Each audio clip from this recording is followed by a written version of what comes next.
Everyone tonight. Well, it's a great evening, fantastic climate outside, as long as all the storms stay south of us. But we're very glad to have you here tonight. It means you're interested in your child's future and your child's education. So with that, we want to present to you something that is going to be coming available next year.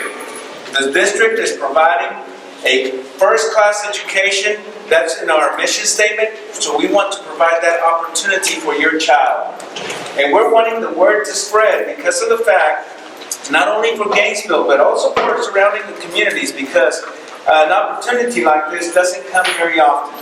Usually, in a lot of the school districts or in big cities, you have to pay a high price to get the type of education that we're going to be providing here. So this is about the two-way dual language program, which it gives you a unique situation where your child can become bilingual, biliterate. How many would you like that for your children? Okay? I'm doing that in my home, and also my children are participating in the bilingual department, or bilingual right now, receiving that class. So they're growing up bilingual, and they're going to be biliterate. So you see these little blonde-haired boys reciting the alphabet in Spanish. It's kind of a neat thing. So with that, we have a unique also situation. We have our new assistant superintendent who brings in an area of expertise in education that is going to be providing us a lot of guidance on providing this particular program to your children. So with that, I'm going to introduce Ms. Veronica Kunschik, our new GISD Assistant Superintendent. Thank you. It is a pleasure to be here tonight, and I love to see the enthusiasm and the number of parents that are here tonight. This is our second meeting about the good news. And so altogether, I think we already have probably about 100 people that are very interested in the program. So, as I said, and as Mr. De Santiago indicated so well, is that this is an exciting time to be in GISD. There are other initiatives that are coming out, such as STEAM. You'll hear more about STEAM. And then this initiative, and it's our commitment as a district to make ourselves and our students more readily prepared to face a challenging and global market. So we want them to be competitive when they leave our market, our district, and into the world market. So having said that, what better way than to equip our students in 2 languages, right? And hopefully in other languages as we move along. But this is, once again, our commitment to making our students even better as they go out into the real world.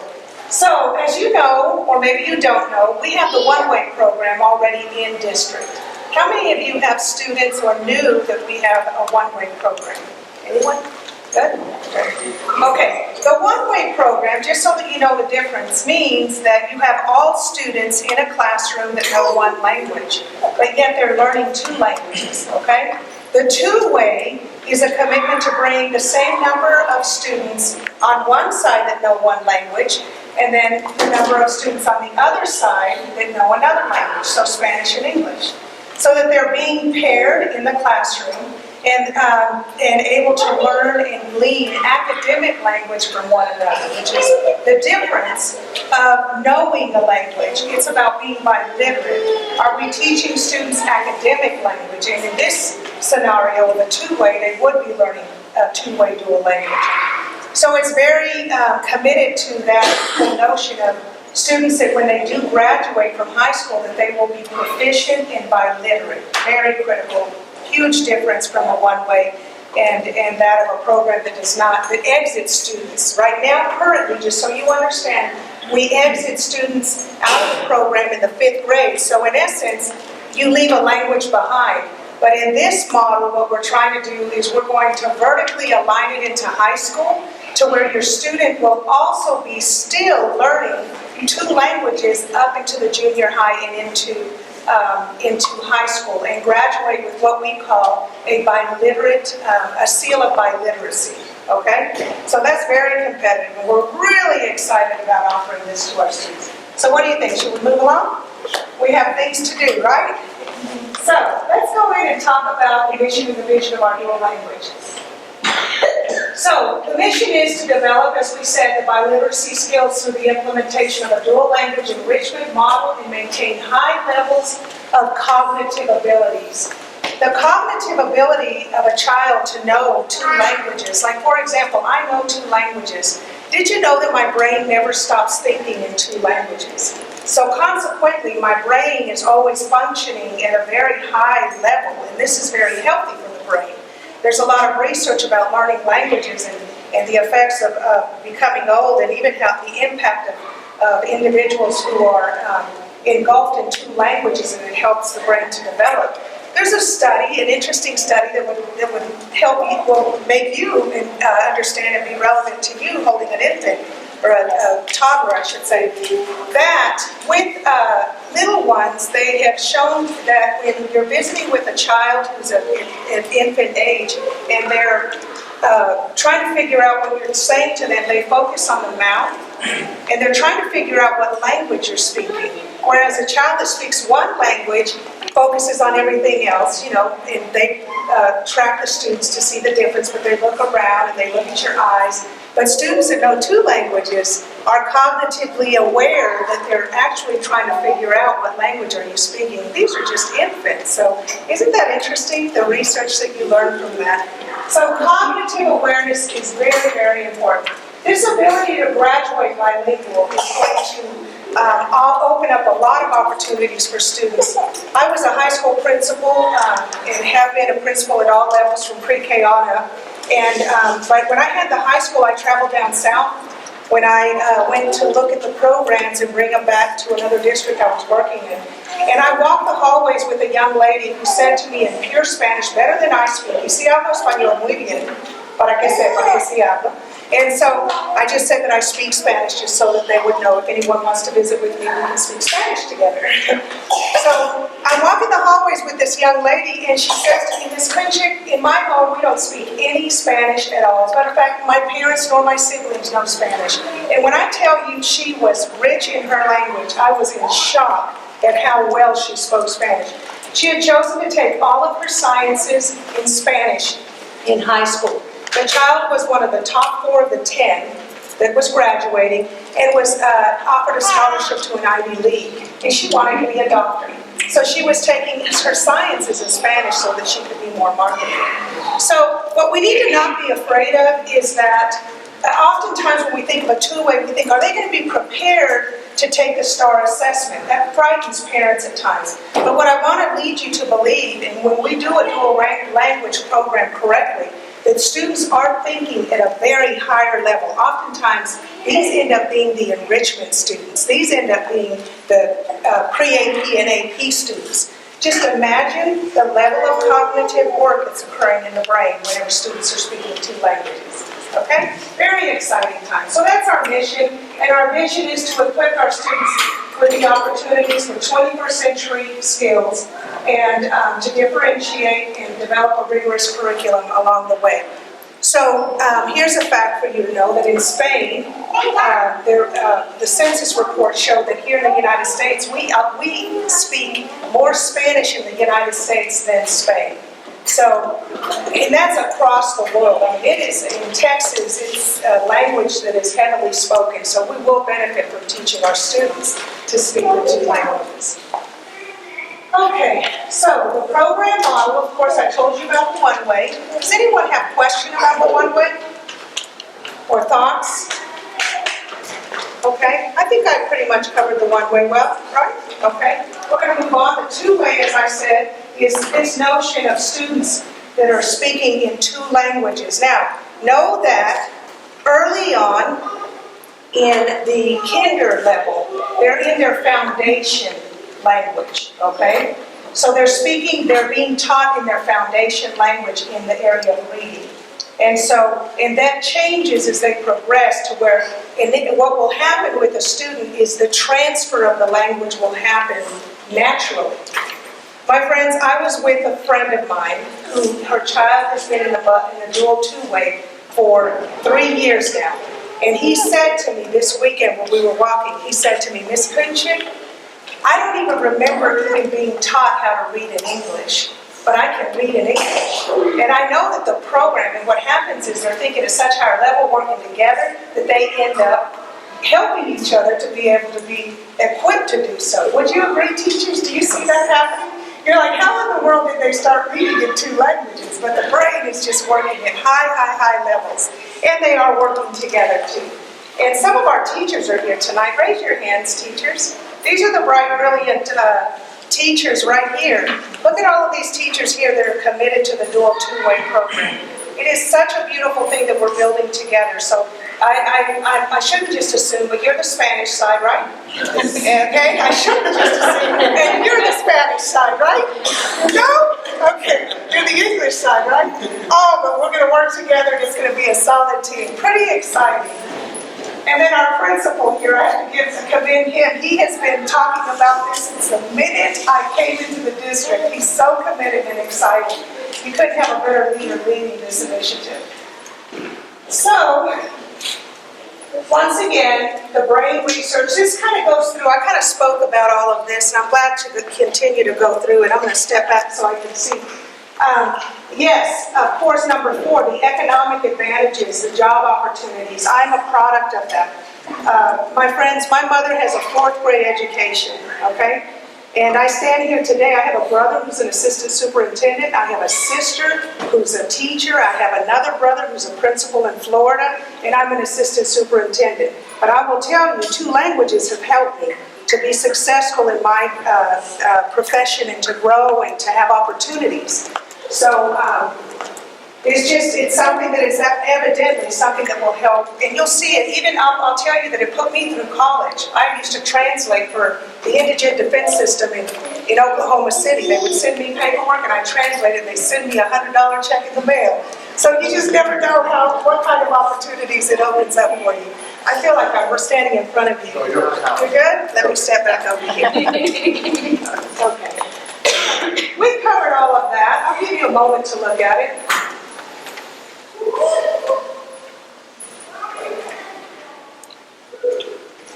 Good. So we built this PowerPoint, and I forget what's coming up, so I'm having to glance at it real quick. Okay, so the purpose. Okay, sir, why don't you speak about some of this, the purpose of the bilingual education program? Okay. Now, we want to make sure that all of the students are learning the language. For one, that paper that you have before you kind of explains to you how they're going to be learning. Okay? Some people will say my students are really having a difficulty, but this is the beauty of this program, in that children who are speaking English will learn to read in English. Okay? And so the Spanish speakers, they're going to be learning to read in Spanish. So basically, what we're doing is we're using their own language, which they're very strong in, to learn how to read the literacy. Math is always taught in English, and the avenue for them to come together is science and social studies.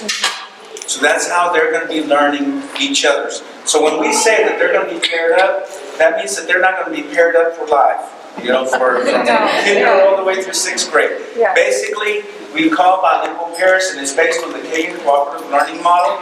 And literally what they're doing is for about 3 weeks, they may stay together. So they'll become buddies, they'll be socializing together, they'll be talking to each other through the academics, and then after those 3 weeks, then they will come back and pair them up with another student. Good. Okay? Very well said. And so that's what we call independent practice. When students are working independently, if I'm in a general class and I'm working independently, I work by myself. In a dual language classroom, independent work is not done independently. You're always paired with your pair. But I like the way you said that, so you don't think that they're stuck with the same student. We level and we make adjustments as teachers. We'll adjust the pairs accordingly, but they'll always, the notion is you're always working with the opposite language. Okay? Any questions or thoughts before I move on? Good. Y'all are such a good audience. just moving along. So the purpose of our program is that the number one predictor for long-term academic achievement in English is the extent and quality of that L1 schooling. So, and that's what you're receiving here in this building. So the notion is, my friends, that if you're learning foundationally in your language, you're building capacity to then transfer the learning to the other language, okay? So, there's been, over the years, different philosophies, and parents will say, no, we're not going to speak Spanish at all, we're only going to speak English, but the child has been speaking Spanish at home all this time. That actually hurts a student. They have to build that capacity in their language on the Spanish side and the English side. We wouldn't want to flip them right away. We want them to build that foundation in their own language, and then they would be paired up, okay? And we'll handle the adjustment. Teachers, if you don't know how that works, don't worry, we'll outline it. But I think you all do know, because you've been here in this building, right? I think so. Ma'am? Yes. So you were saying like that Trinity will be a particular pre-K? Yes. So she'll learn in her English, but then a few hours of the day, she'll take her Spanish. Correct. And what it is foundationally in the area of ELA, the literature, the component of reading is where they're learning in their own language. Okay. But then a few hours a day, she'll go on in. They will. They'll work with their peers. Okay. Good question. Thank you. Okay. So this is going to speak to the foundation, the need of the foundation. I want you to look over here. Notice on the top here it says enrichment model, okay? Those are the models that we're running, the two-way and the one-way. These are the remedial models down here that show not to work. And they still exist, my friends. They're still out there in school districts. But this graph here will show you what happens to a student when they're not learning in their own language as a foundation prior to them getting into high school. So let's take a look at what happens. The purple one is the two-way. Think of right above, where it says el promedio de la lectura right in the middle? That's about high school. That shows you the jump. So that's what you want to see is that students are performing at higher levels, right? And that right there is indicative of the two-way. This is the one-way and what happens. Excuse me. There's the one-way, the red one. Look at the early exit. You see how they sort of level out? Look at the next one, the content-based ESL. And here's the ESL pull-out, okay? And then you have the no services. So some of these right here, the notion is pull them out and teach them all by themselves somewhere else. And it shows that it doesn't work. They have to get that tier 1 instruction, right?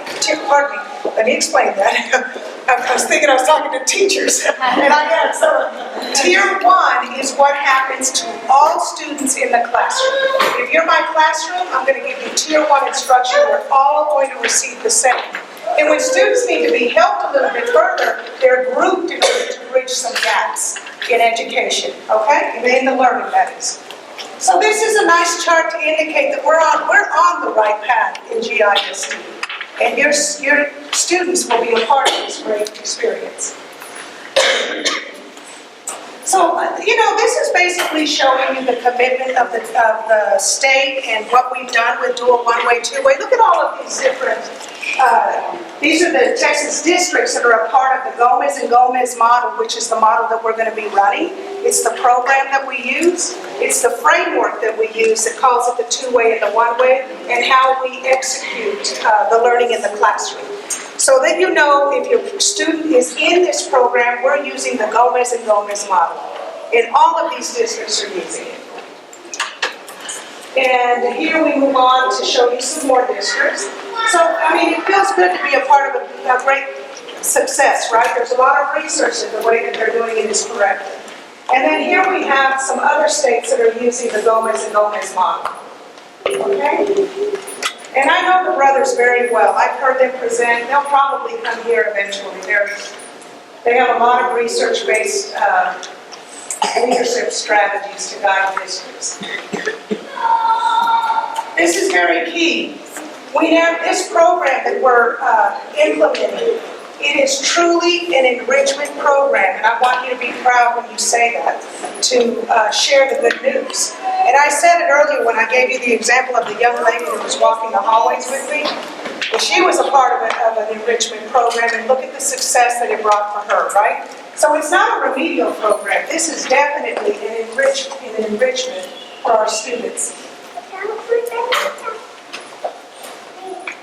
So when we think about the students and how, and being on this track, this pathway of success, we see it as an opportunity to offer advanced learning for our gifted students, okay? And the good thing about this with me is our Trinity's cousin is Hispanic.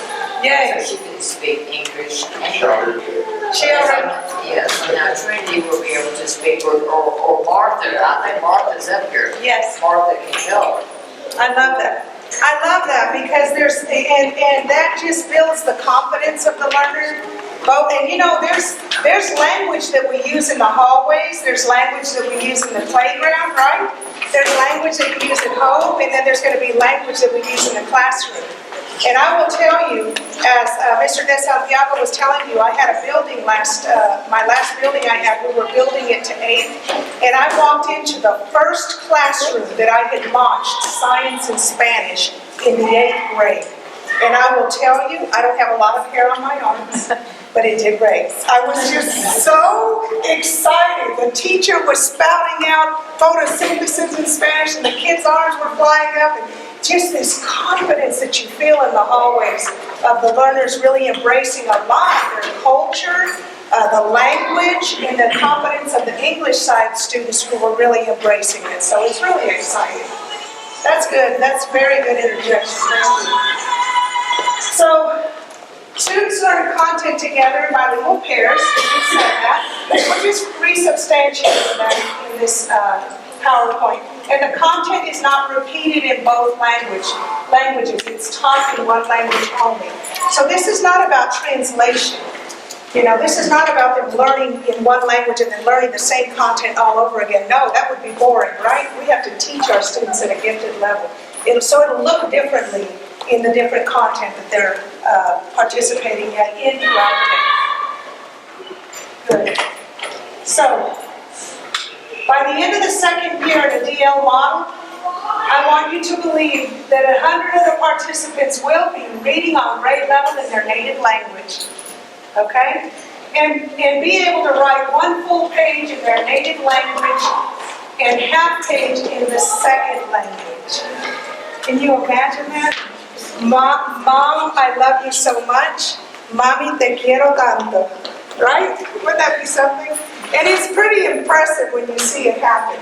I launched, just to share, because you never know what we'll do with this excitement, I launched 16 languages at the last building I had, and I had a student that came up to greet me. He greeted me in English, in Spanish, and then in German. And so, you know, these little ones, their brains are little sponges, right? They're going to learn languages right away. So we're excited once again to bring this to our district. So during pre-K, first grade students learn language arts in their native language, which is what we talked about. Okay? And then in the second through the fifth grade, students learn language arts in English and in Spanish. Okay? And I think you have a handout that's in their hand regarding this, right? Good. All students learn math and English.